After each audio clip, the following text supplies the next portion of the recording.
मानवीय सेवा की दृष्टि से निर्मित कार्यक्रम एक आवाज़ में आपका बहुत बहुत स्वागत है। एक बार एक बच्चा अपने पिता के साथ सब्ज़ी लेने गया, सब्ज़ी मंडी में गया। तो वहाँ पर उसने देखा कि एक दो दुकानदार हैं। एक दुकानदार के दुकान पे तो भीड़ एकदम से काफ़ी सारे लोग झुंड बना के खड़े हैं, और एक दूसरा दुकानदार है, उसने सब्ज़ी लेने के लिए कुछ गोले बना रखे हैं और लोग लाइन से खड़े हैं, लाइन से सब्ज़ी ले रहे हैं। उसने पिता से पूछा कि पापा ये क्या है, यहाँ तो बहुत भीड़ है और यहाँ पर लोग इस तरह से खड़े हैं।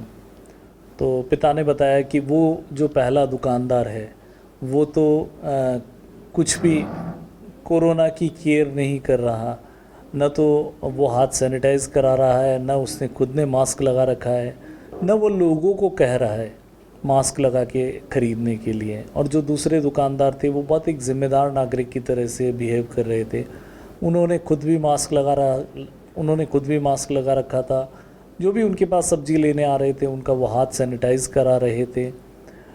उनको कह रहे थे कि आप बिना मास्क के सब्ज़ी ना लें, और उनको थोड़ी थोड़ी दूरी पे खड़े कर रहे थे, जो कि एक बहुत उचित व्यवस्था कोरोना के हिसाब से थी। तो बच्चे को भी समझ में आया। अब वो अपने पिता के साथ दूसरे वाले दुकानदार से सब्ज़ी लेने के लिए लाइन में खड़ा हो गया।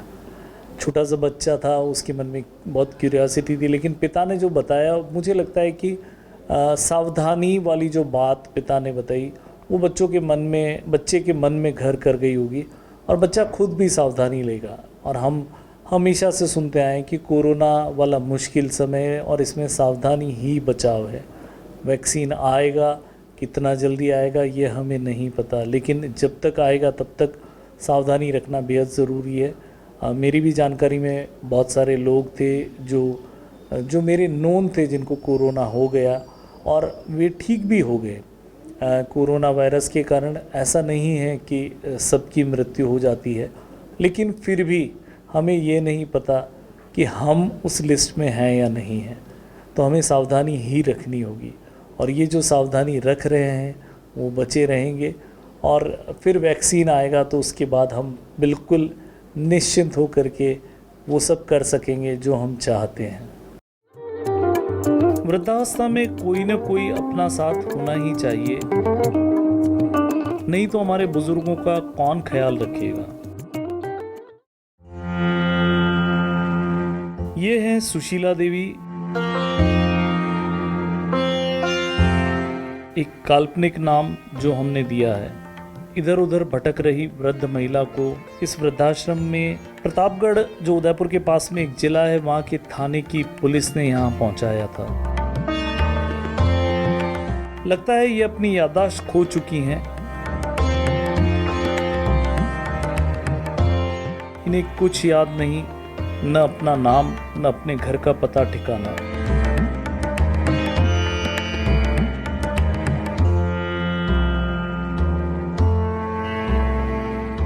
ये बोल भी नहीं पाती हैं, लेकिन सुनती हैं और बातों को समझती भी हैं।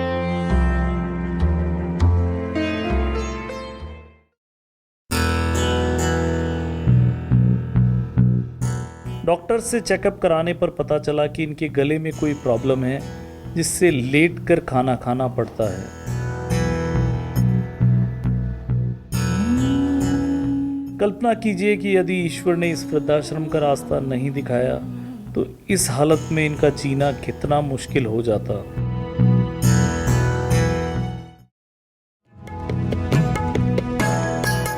अब श्रीमती कृष्णा शर्मा आनंद वृद्धाश्रम में इनकी देखभाल हो रही है। वृद्धाश्रम के बुजुर्ग साथी लोग सुशीला जी की केयर कर रहे हैं। बुजुर्गों का ख्याल रखना ही हमारा उद्देश्य है। मानवीयता के नाते संस्थान इनकी देखभाल करता रहेगा। हम सब साथ हैं तो कुछ भी असंभव नहीं।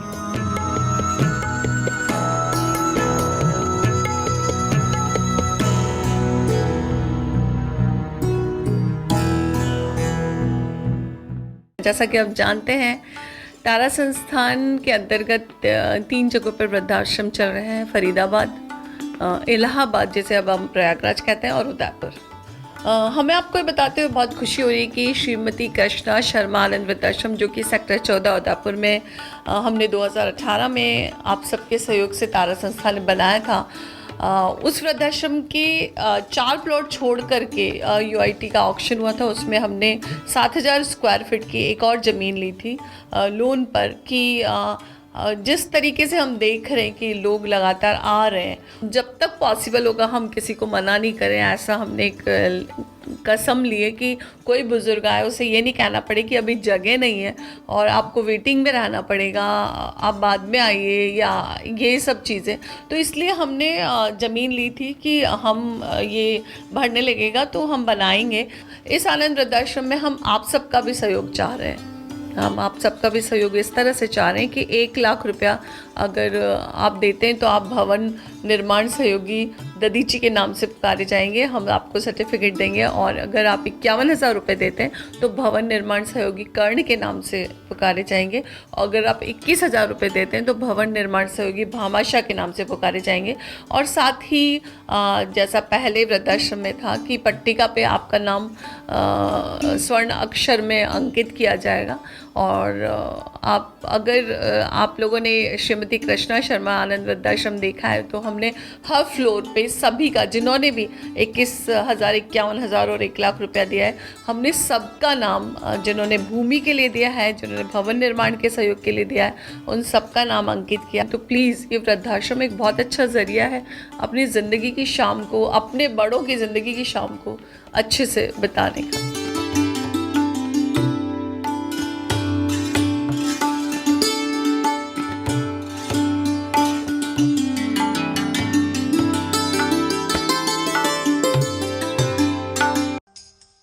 वो एक हादसा था जहाँ लेकर चला गया, जिंदगी चलती रही बस मैं ठहर सी गई।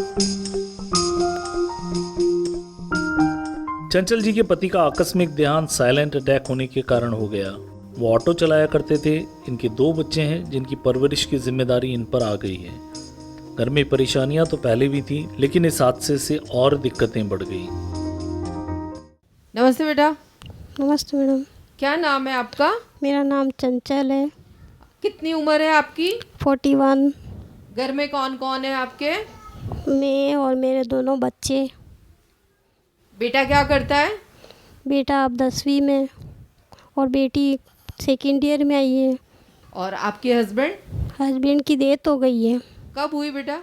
ये अगर सन 2019 में हुई थी। क्या हुआ था उनको? वो बेटे साइलेंट अटैक आ गया उनको।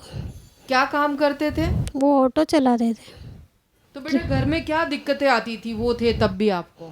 यही खाना, सामान वगैरह, राशन लाना नहीं, कुछ नहीं, बस अपनी धुन में ही रहना, पीना, मस्त रहना, आके सो जाना, बस। कोई उनकी कोई लाइफ नहीं थी मतलब। तो मतलब आपको क्या लगता है बेटा कि आपने ज़िंदगी में कभी खुशियों के पल देखे ही नहीं? मैंने खुशी के पल कोई नहीं देखे, कभी नहीं देखे।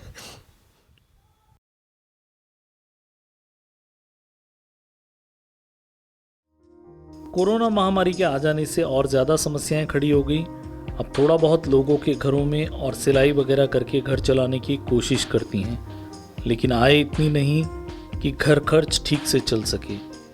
इंसान को सबसे ज़्यादा चिंता अपने बच्चों की होती है। अपने लिए मकान बनाना और बच्चों की शादी करना सबसे बड़ी जिम्मेदारी मानी जाती है। तो बेटा आप कितने साल से यहाँ पियर में रह रहे हो? मैं यहाँ ऐसे तो मतलब किराए पे रहती थी मैं मोहन जी कुमावत के मकान में। फिर ये लॉकडाउन लग गया, मेरी स्थिति और ज़्यादा के खाने का भी वो नहीं हो रहा।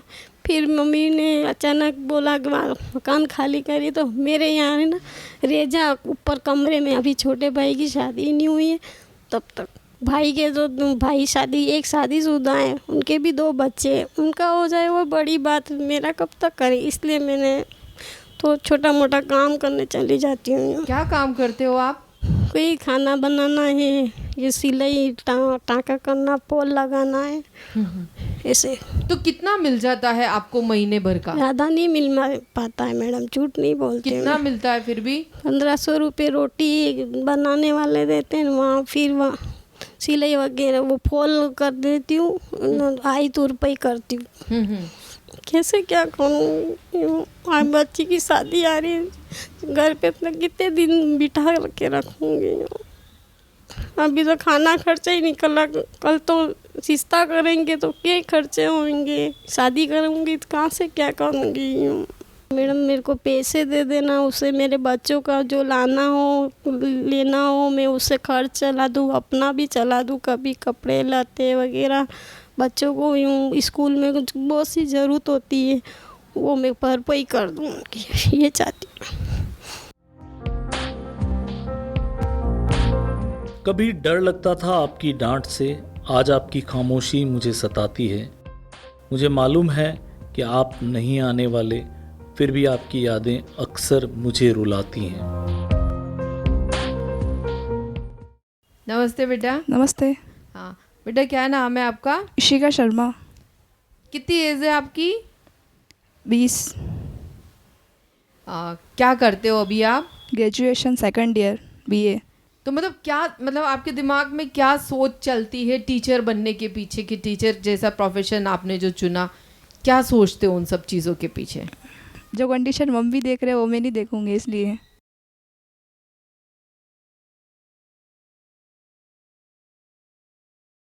कि आज पापा साथ में होने खुश होते तो सब कुछ देख पाते हैं, मेरी हर खुशी देख पाते हैं। मैं आगे पढ़ना चाहती हूँ और जॉब करके मम्मी का सहारा बनूँ। आगे मैं पढ़ना चाहती हूँ, बस थोड़ी हेल्प हो जाए तो अच्छा है। तारा संस्थान चंचल जी की विपरीत परिस्थितियों को देखते हुए गौरी योजना के माध्यम से हर माह 1000 रुपये की सहायता कर रहा है, ताकि घर चलाने में कुछ मदद मिल सके। ये पैसे इनके अकाउंट में हर महीने जमा करा दिए जाते हैं। ये कहती हैं कि इससे मुझे आसानी हो गई। जो लोग मुझे सहायता कर रहे हैं वो एक फरिश्ते की तरह है। बेटा, तारा संस्थान से जो आपको मदद मिल रही है, क्या मदद मिल रही है? मैडम मुझे हर महीने 1000 रुपये दिया जाता है, उससे मैं राशन वगैरह लाती हूँ और थोड़ा बहुत खर्चा चला लेती हूँ। तो वो पैसे आपको कैश मिलते हैं या बैंक में आते हैं? बैंक द्वारा आते हैं मैडम मेरे को। तो किन किन चीज़ों में उसको काम में लेते हो आप? राशन ले के आ जाती हूँ मैडम, कभी 500-600 रुपया तो 400 रुपया घर में ही हूँ। कभी सब्जी वगैरह लाना हो, दूध वगैरह लाना हो, उसमें मैं थोड़ा कर लेती हूँ, मेंटेन करके काम चलाती हूँ उससे। तो अभी बेटा तारा संस्थान से जो ये आपको मदद मिलने लगी है, इससे आपको कितनी हेल्प हो रही है? उससे बहुत हेल्प हो रही है मैडम। उससे लगता है 500-600 का सामान भी बहुत यूँ लगता है 1000 के बराबर है मेरे को यूँ। तो बेटा तारा संस्थान से जो ये मदद आपको मिल रही है, इसके लिए आप उनको क्या थैंक्स देना चाहोगे? बहुत बहुत आभारी हूँ मैडम मैं उनका, बहुत बहुत, कि अगले जन्म के क्या पता मेरे को ऋण चुकाने पड़ेंगे कि नहीं चुकाने पड़ेंगे। भगवान फरिश्ता बन के आए, क्या पता क्या है, कोई न कोई तो मिला रहता, भगवान बन के आए ऐसा। परायों की मदद करने में जो रहते हैं अग्रसर, ऐसे लोगों का उपकार नहीं भुला सकते उम्र भर। साथ दिया है आपने लोगों की मुश्किल घड़ी में, भूल नहीं पाएंगे आपको जीवन की डगर में। तारा संस्थान की सभी सेवा योजनाओं को सफलतापूर्वक क्रियान्वित किए जाने का श्रेय आपको जाता है, उन दानदाताओं को जाता है जो दिल से जरूरतमंद लोगों के लिए संस्थान का साथ दे रहे हैं। प्रणाम भाऊजी साहब। प्रणाम जी, प्रणाम साहब। आपका स्वागत है इस शहर में। और मेरे आपका शुभ नाम? मेरा नाम राम स्वरूप छाबड़ा है। भाऊजी साहब, तारा संस्थान से जुड़ के आपको कैसा लग रहा है? नहीं, काफ़ी अच्छा लग रहा है। एक्चुअली नारायण सेवा संस्थान जो है उससे तो मैं करीब पिछले 20-22 साल से जुड़ा हुआ था, और तारा संस्थान जहाँ तक मेरे ख्याल है शुरू 6-7 साल पहले हुआ, लगभग 8 साल हो गए जी। तो इसके बारे में जब आया तो शुरुआत में तो इसका खाली नेत्रों का आया था कि ऑपरेशन करते हैं, तो उसमें मैंने भेजे, और उसके बाद जब मैगजीन्स आना शुरू हुई तो इसमें देखा कि और भी कई तरह के आपके कार्यक्रम, जैसे विधवाओं की सहायता वाला है, या वो एक बच्चों का स्कूल है, या वृद्धाश्रम है। अब वृद्धाश्रम का तो अभी नई बिल्डिंग जो बनी है वो भी मार्च में आए थे, देख के आए हैं, तो वहाँ का प्रबंध वगैरह काफ़ी अच्छा लगा। और बाकी भी इनकी वहाँ जो एक्टिविटीज़ देखी, बच्चों का स्कूल, सब चीज़ें काफ़ी लगता है काफ़ी सिस्टमेटिक हैं सब चीज़ें और अच्छे ढंग से हो रहा है, क्योंकि ये सब चीज़ें काफ़ी अच्छी लगी हैं और लगा कि गरीब जनता की सेवा हो रही है जो ज़रूरतमंद हैं। तो एक तरीके से तो हम आप लोग हमारी ये मदद कर रहे हैं कि हम कहाँ ढूंढने जाते कि कौन उचित पात्र है किस सेवा के लिए, उसमें आपने कर आके हमें घर बैठे वो हमारे जो भी थोड़ा बहुत रकम है पैसा है उसका सदुपयोग बहुत अच्छे ढंग से हो रहा है। संस्थान के नए वृद्धाश्रम ओमदीप आनंद वृद्धाश्रम का निर्माण कार्य प्रारंभ हो चुका है और ये जो लॉकडाउन का पीरियड था इसमें हमारे पास बहुत सारे बुज़ुर्गों की चिट्ठियाँ आई। कुछ बुज़ुर्ग तो इधर उधर भटकते हुए आ गए, कुछ थाने पहुंच गए, कोई इधर उधर। पहले ऐसे बुज़ुर्ग थे जो कहीं न कहीं किसी न किसी तरह अपना जीवन यापन चला रहे थे, लेकिन लॉकडाउन होने के कारण उनकी स्थितियां बहुत बिगड़ी तो वो हमारे पास आए और हमने उनको एक जिसको कहते हैं कि लॉकडाउन में भी कोई भी बुज़ुर्ग आए उनको हमने ज़रूर से जगह दी। तो ये जो नया बिल्डिंग है इसका काम प्रारंभ हो गया है और बिल्डिंग के जो हमारे मुख्य दानदाता हैं ओम प्रकाश जी और दीपा जी मल्होत्रा, जिनका फ़ोटोग्राफ आप स्क्रीन पर देख रहे हैं, और हमारी बहुत इच्छा है कि आप भी उन्हें नमन करें जो एक इतने बड़े प्रोजेक्ट में अपना महत्वपूर्ण योगदान दे रहे हैं। तो उनके सहयोग के कारण ये बिल्डिंग का काम हमने जल्दी प्रारंभ कर दिया और अभी पूरी तेज़ी से चल रहा है। मल्होत्रा दंपति ने हमारा जो फरीदाबाद वाला वृद्धाश्रम है, बहुत ही सुंदर वृद्धाश्रम है, एक पूरी कोठी है जो बहुत पॉश एरिया में है, उन्होंने तारा संस्थान को दान कर दी है ये वृद्धाश्रम चलाने के लिए। और इसी तरह से उन्होंने एक ओमदीप चैरिटेबल हॉस्पिटल और डायग्नोस्टिक सेंटर के लिए भी अपना सहयोग दिया।